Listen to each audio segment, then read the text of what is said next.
video you're watching right now and realized I deleted my intro on accident. Welcome to my channel. My name is Lee. I'm a writer and creator, and over here we talk about books, beauty, and life in my late 20s. If that sounds good to you, please subscribe. But yes, in this video it started off with me sweaty, so sweaty, because I just walked my dog and it is just way too hot outside. So basically I ended the intro with me freshening up after being outside, and then we get into what's next. So enjoy. Changed back into my pajamas because I was like, I need a pure relaxation, and girl, I need to wash my hair tonight, so that's why this is on. I got an iced coffee this morning, and I haven't had an iced coffee in a very long time, but the ice has melted a lot, so we're gonna fix her. It's wild though, because we live in walking distance from the coffee shop, and the walk is really nice, but it's so hot outside that the ice will literally melt by the time we get back home. Girl, too much, okay? Yes, this is Ghost Town Oats. This is a Black woman owned oat milk brand.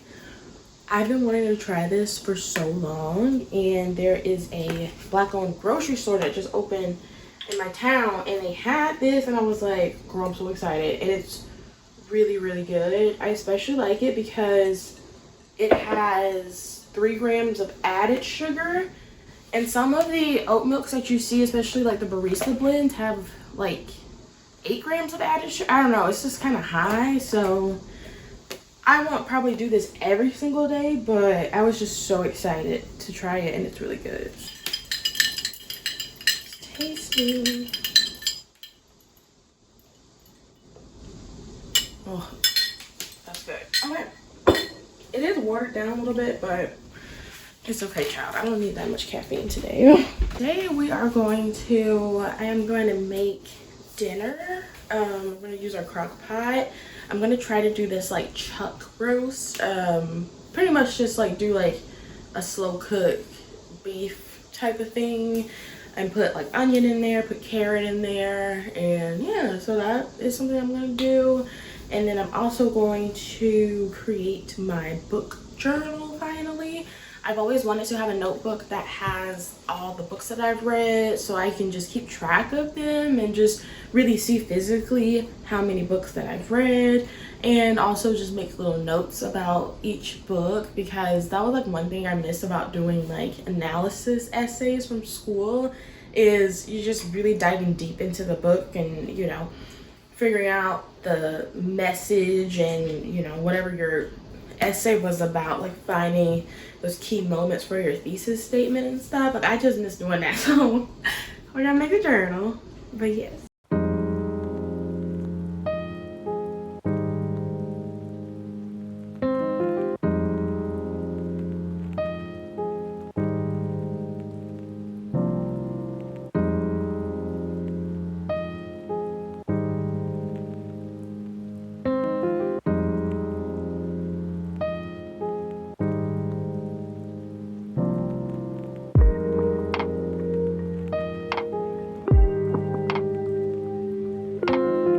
It's been a few hours. I have changed out of my bonnet. I really need to wash my hair, because I just cover my hair when it's like oily or super dry and detangled, because I need to wash it. So I'm gonna do that tonight, okay? But yeah, the past few hours I've just been cleaning. I cooked a little bit and kind of did like some meal prep for the week, and yeah, now we're back. I was gonna film for that, but honestly I got like so locked in, and my tripod was in the other room, and I was like, I just gotta get this going, so apologies. So we're gonna create a book journal, book tracking journal. I'm gonna use this composition notebook. I've written in this a little bit, like some story brainstorming, but that's gonna go in a different journal. This is specifically for books, okay? So I don't really have a plan for like format. I'm gonna include a photo of each book for each entry, and I have this cute little photo printer. I used it earlier today, and actually it worked out pretty well. I was journaling about my dog.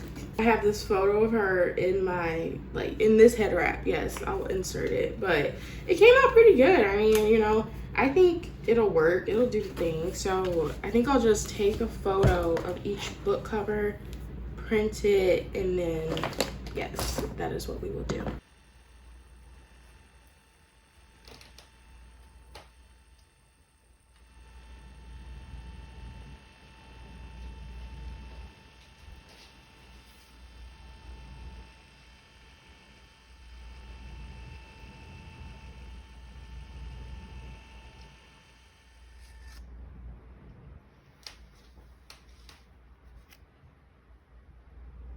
Okay, so we just printed the book cover. I'm gonna show y'all.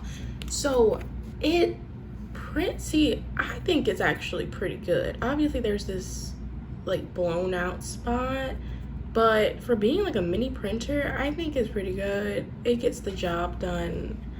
I'm happy with this. Okay, so yes, I'll link this below if you're interested in it. I really like it though, it's cool. I had an epiphany over the weekend, and basically I've talked about this before, but if you're new here, I'll just give you like a little background. So I had a job in media. It was like a mixture of service journalism and marketing, specifically affiliate marketing, and I was laid off from that job in May of 2024, and since then have not been able to get a full-time job. I've had some freelance contract positions, things like that, but all of those inevitably ended because a lot of publications and just journalism industry in general is there's just no money. Like budgets are being slashed, so many people are being laid off. So yeah, had to be creative and kind of go into different industries that I'm, you know, not trained to be in, but I was able to still, you know, contribute and do a thing. But yeah, it's been rough for your girl, okay? But my thing is, like, I am not struggling, okay? Like, I have a lot of privilege, and like my world is not about to end because I don't have a job right now. The past like 2 years though, I'd say like my anxiety about not having a job was through the roof, and it got to a point where I'm like refreshing my email every few minutes. Like I was becoming obsessive over it, and I was taking all the advice that people were telling me and I was actually doing it, but nothing was working. You know what I mean? I've called people, I've emailed people, I bombard their LinkedIn messages, like be annoying, that whole thing. I've done that. I've also done the thing where you just wait, talk to my network, my friends, and yeah, I don't know. I think it's just very competitive right now. I've even applied for jobs in person. I looked at bookstores, anything, and it's just, I don't know. I just feel like it's like a shortage of positions, and I also think there are employers who are just incredibly picky, and I also think that the AI filters that all the companies use now aren't helping anyone. So that's just what's going on, and I don't know. I have been really stressed about that for the past few months. Are you guys straight? Let me see. Yeah? Okay, we're good. I've been really stressed about that, and so much so to the point where it was like affecting my confidence, affecting everything, affecting my ability to be creative and take advantage of all this free time I have since I'm not working full time. And I was just miserable. Very sad, very depressed. But the past few weeks I've started to feel better. There's been like an acceptance that has kind of poured over me, in that this is just what's happening right now, and that's okay, you know. And yeah, I don't know. I'm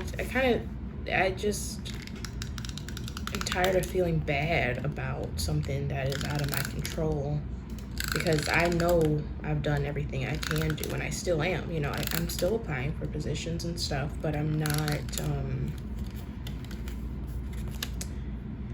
not stressing myself out over it to the point where I become depressed. That's no. Because I worked for a corporation before, and they don't care about you. And I saw that firsthand when I was laid off, because it was just a very good cold experience, and so many people dealing with that. So I don't know. I think what makes me feel better too is that I'm not the only one struggling with this. A lot of my friends are as well. There are an insane number of Black women struggling with this too, because my theory, these AI filters, they're racist. I really believe that. I think they're racist and they're ageist. I think they weed out anyone who is probably like over the age of 45 or 50, and I think they weed out by gender, and they definitely weed out by race. So at this point, I'm just kind of like, I don't really care anymore. I'm gonna still apply, but I don't know. One of the things my dad told me a few years before he passed away, I didn't want to do summer courses during college one semester because I was just so tired, and I was like, I want a break. All my friends, and classmates, they were taking the summer off and they weren't doing classes, and so I was like, I'm just gonna call him, and I'm not gonna, you know. And I was like, I don't want to take summer classes, and he was like, no, you are going to. And I was like, but I really don't want to. I just want a break. And he was like, no, you're not about to do what everyone else is doing. You are above average, okay? You are not just average, you're beyond. So I don't know. I've just been like, having a job right now that's not going to define me. If it happens, it happens, but I'm just staying like here and being where my feet are, and I'm just committing my time to my art, making these videos, writing and reading, and just doing what brings me pleasure, while also still applying, like I said. But I don't know. Maybe a traditional job is just not in my future. Maybe it is. Who knows? Who's to say? But yes. Okay, let me just show y'all.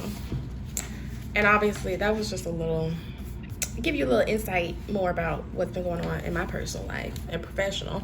But anyway, here is what we have so far. So this is what I think I'm gonna do for each entry. Put a photo on the page, and then yeah. Okay, so I actually started this book probably like a month ago, and then I went in a strong reading slump where I just like was not reading anything at all. And I was so grateful that the publisher actually sent me an advanced copy to read. So shout out to them, and shout out to the marketing and publicity manager who sent this to me. But yeah, I'm getting back into it, and it is really good so far.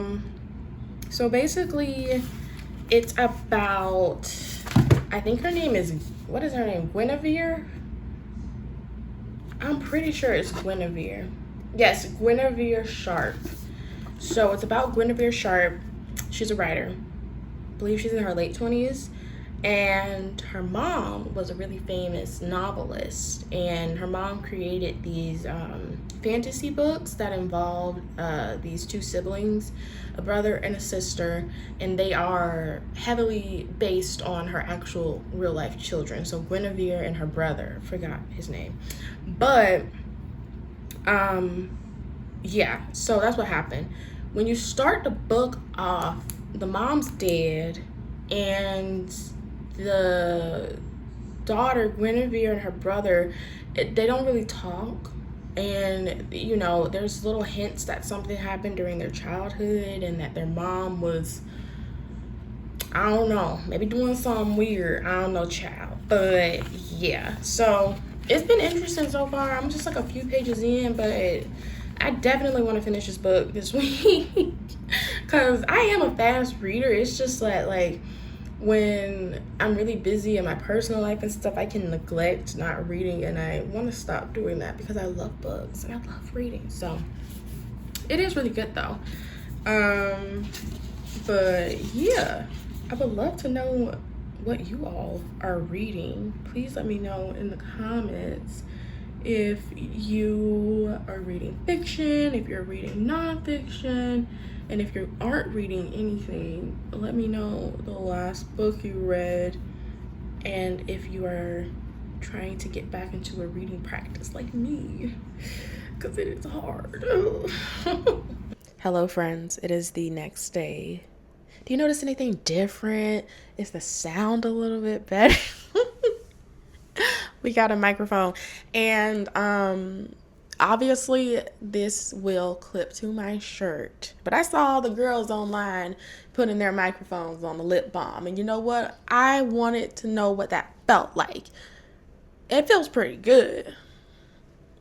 I like it. So yes, got a new microphone. Last time we talked, I was finishing my book journal, or starting my book journal, and I made a pretty good amount of progress. So I wanted to just show you guys what I have so far. This is what the cover is looking like right now. This is just your standard composition journal. When my boyfriend and I moved, I realized how many notebooks and journals I just had left over from being a English creative writing major to getting my master's. And, you know, I just had so many notebooks, and some of them were filled out, some weren't, some had like little scribbles, and I just decided to keep all of them because let me just fill all these up with greatness. You know what I mean? So this one is the book journal. And then I just have these little stickers. I got them off Amazon a long time ago. But, you know, go to any like stationery shop, anything like that. Barnes and Noble, I think, probably has stickers. So yeah, that is the front. And then here we have, let me show y'all. So y'all already saw, oh, let me think about this. Okay, this is good. Okay, can y'all see? Let me hold it like that. Okay, so you guys already saw when I put the photo of the book cover in here, so it's looking really good. I have a section under the book called key info, so that's just where I'm putting major plot points, things to remember as I read, just to create a more engaging reading experience. Like I said earlier, I just really miss taking notes on books and making like analysis essays, so this feels like that a little bit, but it is just like really fun because I'm not on any deadline. I'm just doing this for myself. And then next to the cover, I have this stamp, and it says "From the Library of Lee Alicia." Got this stamp on Etsy. I love it so much. Every time I finish a book, I stamp it with this. It's just a little cozy ritual that I have. But yeah, so we have the title of the book here, characters, and then I just made a bunch of notes. So that is the reading journal so far. Yeah, I don't know, this is just pretty fun. I'm definitely going to put like lines in here that you know, really stand out to me from the book, and then any words that I don't recognize, I will put them in this journal. I actually have a commonplace journal, which if you don't know what that is, in my opinion and mind, commonplace is just things you want to remember. So if you see something in a movie, TV show, you hear a song, like a lyric in a song, you're reading something and you want to write down this like beautiful line, you put all of that in your commonplace journal. But really, you can put anything in there, just things you want to remember. So I was using that to write down lines from books that I really like, but my commonplace journal is kind of like a pocket size, like it's small. So I was like, I need something a bit bigger because my handwriting is big. I was like, I'm gonna fill this journal up quick, girl. So that is what this is for. So yeah, I'm just gonna keep writing in it, and once I finish this book, we will meet again. And if you guys are interested, I can show you how I annotate, like what I'm actually writing in a book when I'm reading it. If you want to know my process with that, just let me know down below because I will gladly make a video about that. But yes, that is all for today's video. I hope you liked it. Please like this video, please subscribe, and comment down below what you are reading, what's going on in your life. Let's catch up, girl. Thank you for watching. Bye.